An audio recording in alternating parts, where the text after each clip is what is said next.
బ్రేకింగ్లో చూస్తున్నాం. నాగార్జున సాగర్ కేంద్రంగా మరోసారి ఏపీ తెలంగాణ మధ్య జల వివాదం ముదిరింది. కేఆర్ఎంబీ అనుమతి లేకుండానే ఏపీ అధికారులు నీటిని విడుదల చేసుకునేందుకు యత్నించడంతో ఈ ఉద్రిక్తత నెలకొంది. ఏపీ అధికారుల ప్రయత్నాన్ని తెలంగాణ జెన్కో అధికారులు అడ్డుకున్నారు. ప్రస్తుతానికి కుడి కాల్వ ద్వారా ఏపీకి 3 వాటాల కింద 2235 క్యూసెక్కుల నీళ్లు మళ్లిస్తుండగా తెలంగాణకు 1 వాటా కింద 732 క్యూసెక్కుల నీరు విడుదలవుతోంది. ఇరు రాష్ట్రాల మధ్య జల వివాదం నేపథ్యంలో నాగార్జున సాగర్ ప్రాజెక్టు వద్ద భారీగా సిఆర్పీఎఫ్ బలగాలను మోహరించారు. దీంతో ప్రాజెక్టు వద్ద పరిస్థితి ఉద్రిక్తంగా మారింది.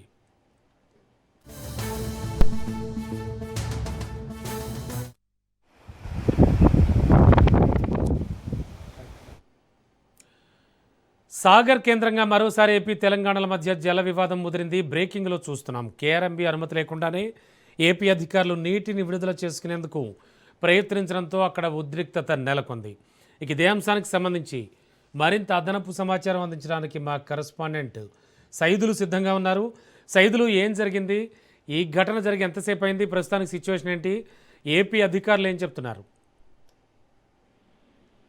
రైట్ రమణ, ఇసుక నీటిపై ఏపీ సర్కార్ దౌర్జన్యం చేస్తా ఉంది.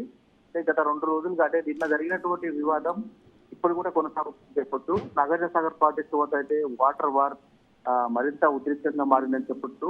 ఇప్పటికే కేఆర్ఎంబీ కృష్ణా రివర్ బోర్డు ఏదైతే ఉందో ఈ కృష్ణా రివర్ బోర్డుకు సంబంధించినటువంటి ఆదేశాలు తుంగల తొక్కి కూడా అవసరం ఉన్నప్పుడల్లా ఏపీ అధికారులు గేట్ ఎత్తి నీటిని అక్రమంగా తప్పిస్తున్నారు.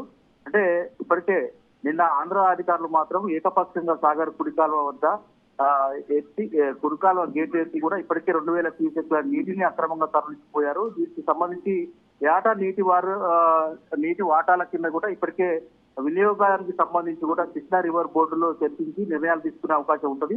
కానీ అయితే ఈ సోమవారం ఇప్పటికే ఈ 2 రాష్ట్రాలకు సంబంధించి కూడా నీటి అవసరాల కోసం కేఆర్ఎంబీ కమిటీని నిర్ణయించినటువంటి పరిస్థితులు కూడా ఎటు తేలకుండా పోయిందని చెప్పొచ్చు. అయితే ఇదే అదునుగా భావించినటువంటి ఏదైతే ఏపీ కృష్ణా రివర్ బోర్డు కానీ తెలంగాణ సర్కార్ కానీ ఎలాంటి సమాచారం ఇవ్వకుండానే కుడి కాలువ ద్వారా కూడా దాదాపు 2000 క్యూసెక్ల వాటర్ ని ఆంధ్రకు మళ్లించిపోతున్నటువంటి పరిస్థితి కనిపిస్తుంది. దాంతో అభ్యంతరం వ్యక్తం చేస్తూ కూడా తెలంగాణ ప్రభుత్వం ఎడమ ఆయకట్టు ద్వారా కూడా ఏదైతే 735 క్యూసెక్ల నీటిని తెలంగాణకు విడుదల చేసింది.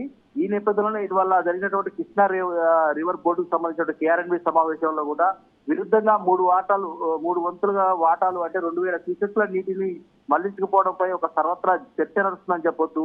అయితే తెలంగాణ మాత్రము 735 క్యూసెక్ల నీటిని విడుదల చేయడంపై అయితే రాజకీయ వర్గాలలో ఇది ఉమ్మడి నల్గొండ జిల్లా వ్యాప్తంగా ఒక చర్చ నడుస్తా ఉంది. ఎందుకంటే తాగునీటి అవసరాల కోసం ఇటు నల్గొండ జిల్లా ప్రజలకు, ఇటు సూర్యాపేట జిల్లా ప్రజలకు, ఇటు పాలేరుకు సంబంధించి కూడా తాగునీటి అవసరాల కోసం కావచ్చు, ఆయకట్టు రైతాంగానికి కావచ్చు ఇవ్వాల్సినటువంటి నేపథ్యంలో కూడా ఇటు బీఆర్ఎస్ ప్రధానంగా అక్కడ డిమాండ్ చేస్తా ఉంది, రాష్ట్రోకాలు చేస్తా ఉన్నాయి. అయినా కానీ 3 వాటాలుగా తీసుకుపోతుంటే ఏపీ ప్రభుత్వం 3 వాటాలుగా తీసుకుపోతుంటే ఇటు తెలంగాణ ప్రభుత్వం ముఖ్యంగా 2 మంత్రులు నల్గొండ జిల్లాలో ఉన్నటువంటి 2 మంత్రులు ఎవరైతే ఉత్తమ్ కుమార్ రెడ్డి కావచ్చు, నీటిపారుదల శాఖ మంత్రి ఉత్తమ్ కుమార్ రెడ్డి, ఇటు కోమటిరెడ్డి వెంకటరెడ్డి 2 మంత్రులు ఉన్నా కానీ కనీసం వీటిపైన అవగాహన లేనందుకు కూడా తర్వాత చర్చ విమర్శలు వినిపిస్తున్నటువంటి పరిస్థితి కనిపిస్తోంది.